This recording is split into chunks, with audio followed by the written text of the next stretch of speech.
Played out of a lot of ball screens tonight, so I feel. As you guys know, Fever took a tough loss. Just one of those games and one of those situations where you got to be physical. I'm just being honest, man. It just looks like a lot of you guys on the Fever just not being physical. There's got to be a forcer. You know how you have that Marcus Smart on your team, that Draymond Green. Who else could we say? PJ Washington, PJ Tucker, Russell Westbrook. You have that dog, that forcer. You got to have somebody on that team so they can feed off that energy. And obviously the Fever, we already know coming into the season, this is one of the worst teams in the league. We already all know that. They're a young team at the same time. They're all trying to mold it together. Caitlin's a rookie. There's a lot of pressure on everybody. They like I said, they were winning ball games before this, and the record's not the best. We already know that. I don't think they have a chance of even being in the playoffs this year. Season's halfway over, so that's just what it is. Let's get straight to the interview, though. I feel like when you're getting doubled on the ball screen, like always gonna give it up. And they do. I'm gonna be honest. They play very hard defense on Caitlin. And you can say I'm being whatever.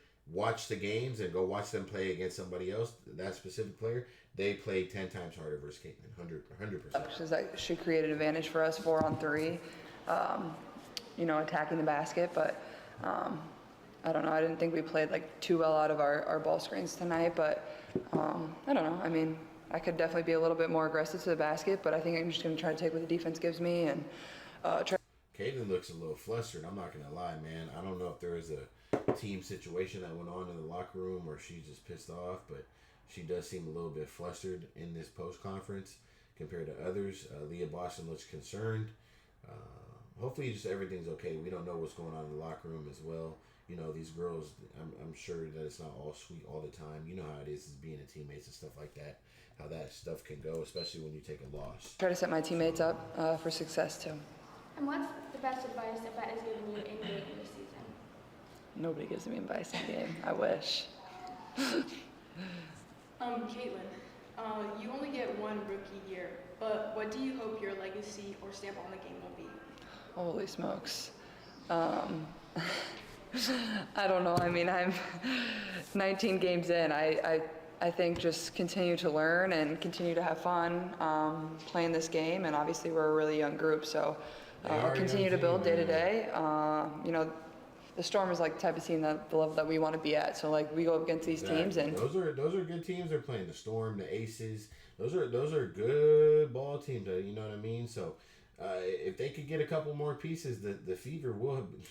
They're gonna be a force, and they're gonna be a problem in these next couple of years. So give them time. Give them time, man. We put together, a good quarter there, and I felt like in the third we beat them 22-17, but we need to have 4 of those quarters. So, I think take it game by game, and help this organization get back to the playoffs is our main goal this year. Caitlin, you don't look like you're having a lot of fun. You guys look pretty frustrated. How do you make sure that as you continue to get to know each other, like you said, you're a young group, you're all new to each other. So she called it straight from the beginning. That reporter wasn't cutting around corners. She said, "You don't look like you're having fun. You look frustrated. You guys don't look, Caitlin does look a little frustrated. You should be. They just took a loss. It's not going to be all sweet. We already all know that. So let's hear her response. Overtake you in games. Yeah, we're competitors. We want to win, and I felt like it didn't really ever feel great out there tonight. Even when we cut it to 9, it just didn't feel like it was flowing too well. And but we want to win more than anybody. This is our job. Our job is to compete every single day, and AB would say the same thing. Nobody enjoys losing. It's not fun to lose and have lost 12 games, and we're not even at the halfway point of our season. Yeah, that's not fun. Out of 19 games, so that's another thing. They're not in the winning environment. And you guys can say whatever you want, but this is something I preach. And people ask me, why do you have so many gym memberships? Why do you go to so many different gyms? Why do you drive an hour this way to go to the gym sometimes or whatever? It's because of the environment. The environment plays a huge role in your output. I can go to a gym that's 4 minutes away from my house, but if it's dog shit, nobody's getting to it, nobody's grinding, nobody's, you know what I'm saying, on my type of shit, then most of the time my energy and I'm still gonna get a good workout, but sometimes you need to be around that right energy, that right environment, and that's for everything. That's for you being in the office. That's for you selling. You could be at the wrong dealership selling cars, but you can go to the right environment and turn it up. Vice versa. That goes for anything. It's the environment.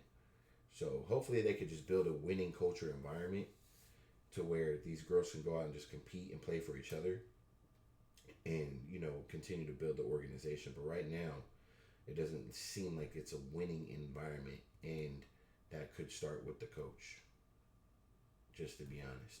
Season yet, like, we're trying to give it our all and be able to win every single night, and, you know, we expect to win, so, like, we're not going to be walking around the court, like, smiling when you're down 15 points. So I think just, you know, being able to find that competitive edge at the same time as staying positive is a hard thing at times, but I think we can definitely do a little bit better and continue to just motivate one another, because, you know, sometimes you're going to have good games, you're going to have bad games, but, you know, it's a team sport. You got to find a way to lean on your teammates and, you know, stay connected, and I think we can do a little bit better job of that too. So why do you have Aaliyah Boston up there if you're not going to ask her any questions?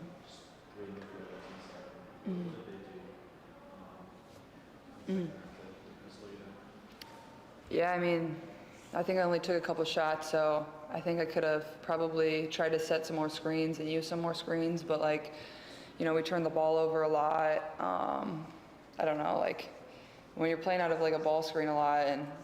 Yep, tell her how it is, Caitlin. Tell it how it is. Because I keep telling y'all, she's coming off this screen. They're coming off these screens and high screens and low screens and screens and screens and You screens. get blitzed, like, you're just going to have to give the ball up. Like, that's just kind of how it rolls. And I don't know. I think I could find... Yes, this is what they're doing. They're bringing a center, but their center is an athlete. They're bringing an athletic guard up, and now you crashing, and now you're getting double teamed. Now you have to make a pass. Stop going for the high pick. Spread the offense out. Trust your shooters. Trust your point guard. And let's run a triangle offense. You're running this high pick and roll shit, and they're getting blitzed every play, and you're making these terrible passes. I mean, you're making good passes, but at the same time, you're just making a quick decision pass because they're on your fucking ass and they're in your face like this. Because you're literally walking another defender right to your point guard. Get the ball back a little bit, but, like, at the same time, like, we were still doing some really good things out of the ball screen there, and especially when we cut it to 9 points to start the fourth quarter. But I think we have to find a way to continue to be more consistent and, you know, set and use screens and continue to flow a little bit better on offense. And we had been doing a better job of that, but I didn't feel like tonight was, like, our best. I mean, I think that's only going to help us improve. I think we had 2 great practices before coming out here, and so hopefully we're able to translate a little bit more when we head to Phoenix, but I mean, it's always going to be better. This question for both of you. Damian Lillard was in the crowd tonight. Just having, you know, the NBA support as a whole. You said Damian Lillard was in the crowd? I saw it. You know, what do you guys take from that, having their support coming to games into that game? Yeah, I think it's great. When the NBA players come, I think that's great that they're showing their support because I think women's basketball is on the rise. They want to see great basketball, and I think coming and watching us is a great example of that, and so it's great. For either of you, is Boston looks pissed. Look, man, we're going to cut it right here. Maybe I'll do a separate section for Boston. Caitlin doesn't look happy. Boston doesn't look happy. I don't think they're happy with the offense they're running. Caitlin almost broke her character and said something she didn't want to say. It looked like she doesn't look happy with the offense they're running, and it's not one person's fault. Caitlin's got to do better. She's got to control the ball a little bit better. She's got to slow down when she's making passes. I get it. She had a couple turnovers, but the whole team. Caitlin doesn't have 15 turnovers. It's a team game. So that's what I got for you guys, man. Hope you guys appreciate this video. If you guys have not, make sure you guys hit that subscribe button. It's your boy CEO Kana. Make sure you guys tap in, hit that subscribe button like I just said, and we're gone.